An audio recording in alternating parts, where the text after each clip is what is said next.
All right, y'all. I see. We've arrived.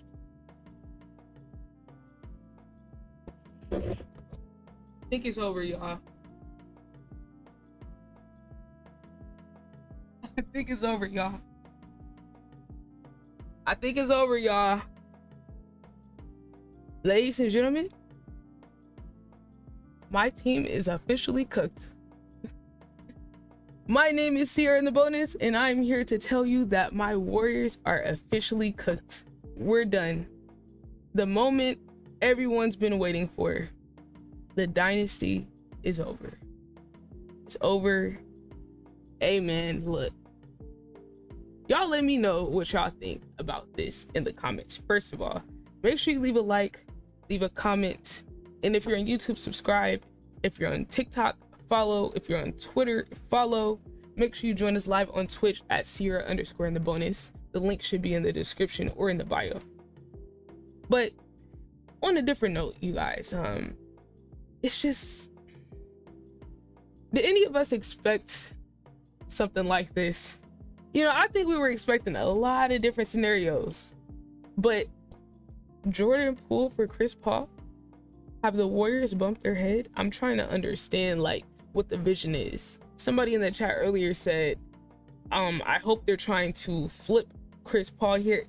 Look, I don't know how any of this stuff works, honestly, like the nitty gritty of flipping players and all that. All I'm gonna say is surface level, this trade is very, very dumb, extremely short-sighted, extremely short-sighted, extremely. So the choice was between basically Jordan Poole and Draymond. They chose Draymond. Horrible choice. I understand in terms of like having to pay your players, you know, I have a split perspective on the whole Draymond asking for whatever amount he wants. I think in terms of his contribution to the team and the value being upwards of 8 to 10 billion now, when it started at 400 million, he deserves his cut of whatever amount he's asking for, because they could never play those core 3 guys enough for their contribution, right? That's on one hand, but on the other hand, I'm like, I know the owners are not about to pay him a max, and I was like, okay, we re-signed Jordan Poole, like, you know, we got it, saw some potential.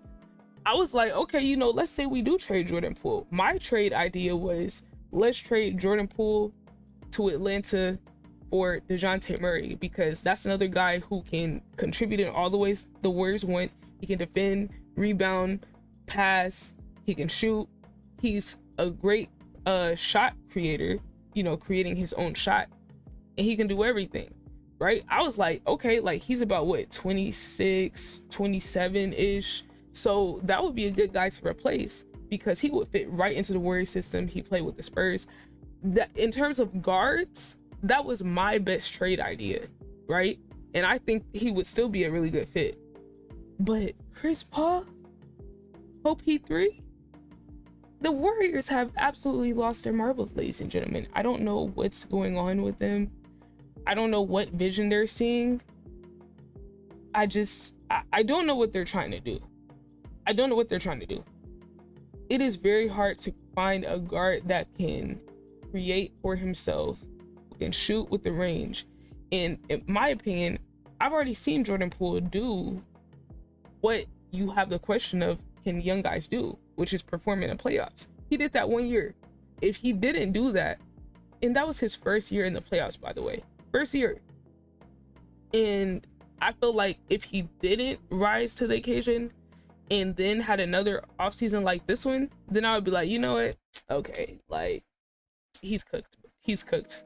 You know, he's not good. But it's like the Warriors flinched, like they got scared. And I'm just like, I feel like he's good enough to take another step. But on a personal level, you know, Jordan Poole's gonna be a player I'm gonna continue to watch, continue to enjoy playing and seeing evolve, because I just feel like, you know what, the Warriors were not accommodating enough for these young players that they're supposed to be developing, because they're like, we don't want to change the system. But it's like, look at everyone else around you evolving, and y'all are still over here trying to make Draymond as a point forward slash center work when his body is deteriorating, right? And at the same time, like, he makes it hard for any offensive player to thrive on the floor because of how he gets defended, or should I say how he doesn't get defended, right? And then like lack of aggression, like these are things that to me at this point in his career are inexcusable. We can't make excuses for that anymore. My choice between the two was gonna be to hopefully get Draymond back on a team friendly deal, and if not, if he had to go, then bye, you know. And I'm trying to see what their vision is here. What is their vision? Is it, do they feel confident enough in Moses Moody and Patrick Baldwin Jr. to where they're like, you know what, we can replace this, the up and down we get for players that are more stable? Is that what it is? But in that case, why were these other guys like Kuminga, Moody not being developed more? And I also feel like the team hurt the value of these young players by the coach being stubborn and saying, oh, well, they're only in year 1 or year 2. Year 1 or 2 players don't do XYZ. I just hate that mentality where it's like, oh, well, usually things don't happen like this, so we're going to continue to do it that way, instead of looking at the results you get and adjusting. That's always been one of Steve Kerr's biggest weaknesses. And I felt like if Steve was going to continue to be the coach, then the young guys would not be able to develop well, because that's just not his strong suit. And I think he has rebelled against the front office pushing for that, and this trade is a representation of them rejecting this new, what do they call it, the new core, the new age dudes or whatever. So you know what, I see where they stand on it. I wish they would have made up their minds about this earlier. I wish they would have done that earlier. And you make someone like Jordan Poole get embarrassed, and then you don't even take a firm stance as a team against Draymond. You didn't even suspend him because y'all didn't want him to miss ring night. We knew right then how serious they were taking it. So Jerry said, if they were always keeping Draymond, would you have preferred they kept Clay or Poole?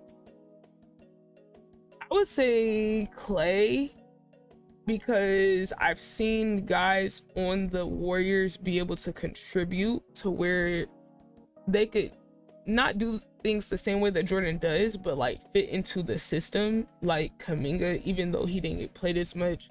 Moody is, I mean, he doesn't have as high of a ceiling as Jordan, but he's more of a winning player and has better tools for the Warriors system and can fit in a little better.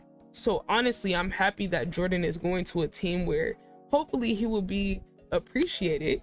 That's my hope, because I just hate the predicament he got put in with the Warriors always covering for Draymond, and they've been doing it for years. The difference is now he does not contribute to winning as much as he did in his prime.